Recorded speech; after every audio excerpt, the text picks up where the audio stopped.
پھر کہیں گے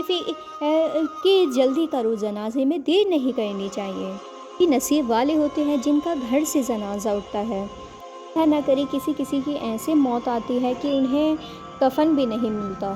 قبر بھی نہیں ملتی ہے۔ اللہ سے ہم دعا کرتے ہیں کہ اللہ ہمیں پھٹنے والی موت نہ دینا، ہمیں محفوظ فرمانا کہ ہمیں عافیت والی ہو۔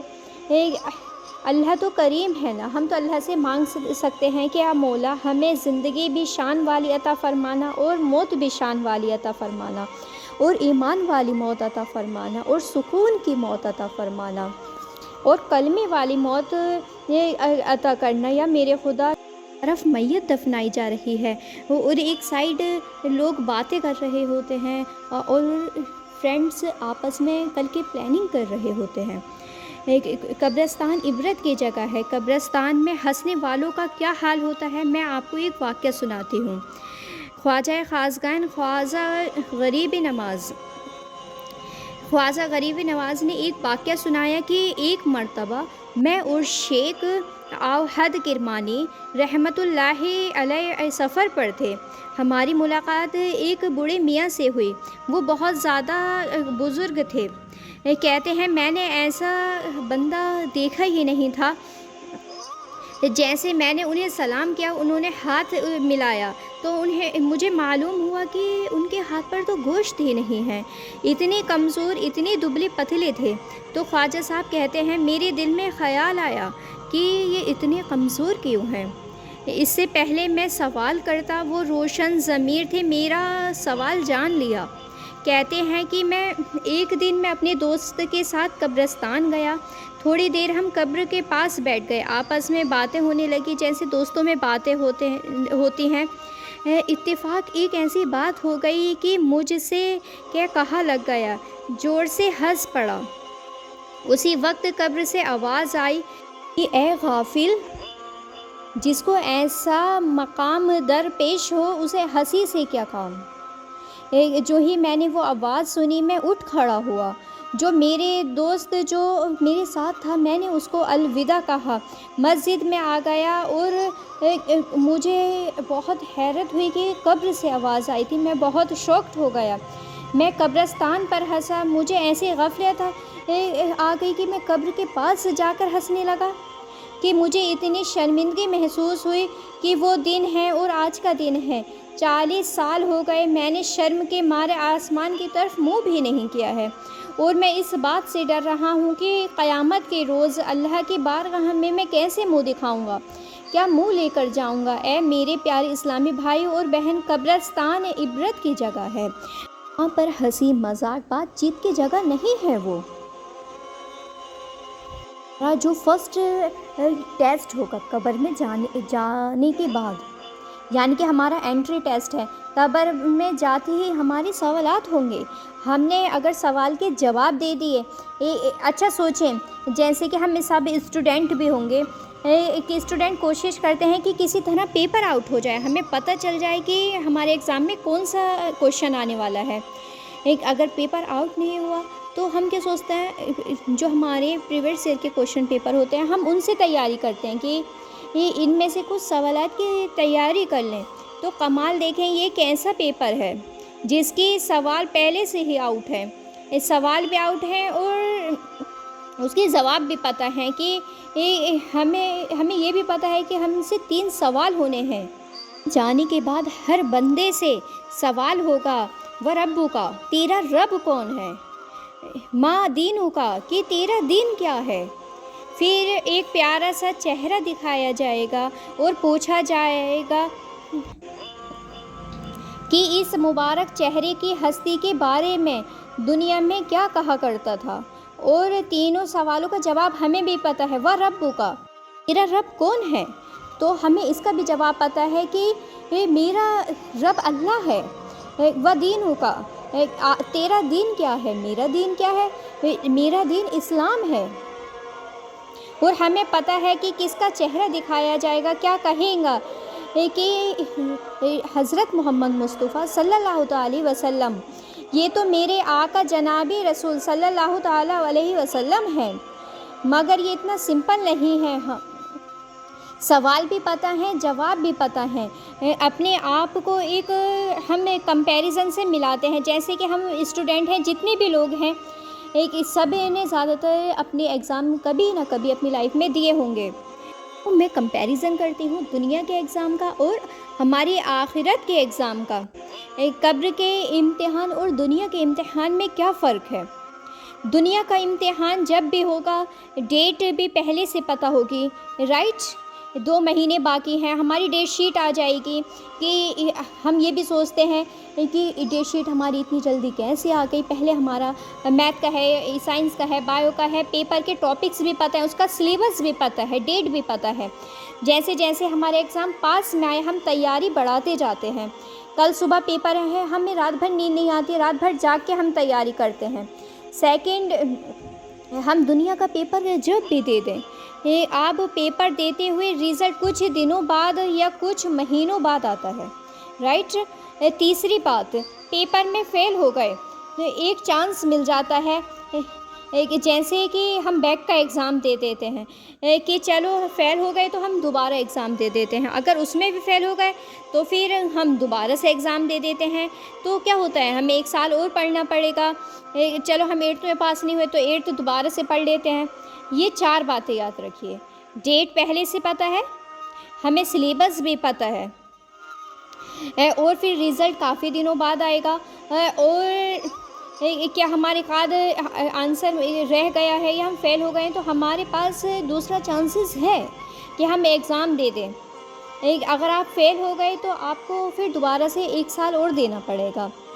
خود سوچیں کہ ہمیں دنیا کے ایگزاموں کی کتنی زیادہ ٹینشن ہوتی ہے، کہ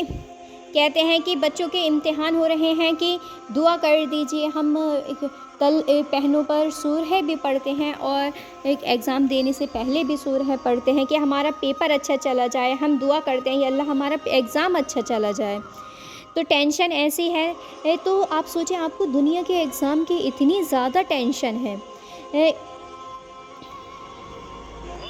ہمارے آخرت کا جو ایگزام ہے اس سے کوئی بچ ہی نہیں سکتا، کوئی اسکول گیا یا نہیں گیا، کالج گیا یا نہیں گیا، مدرسے گیا یا نہیں گیا،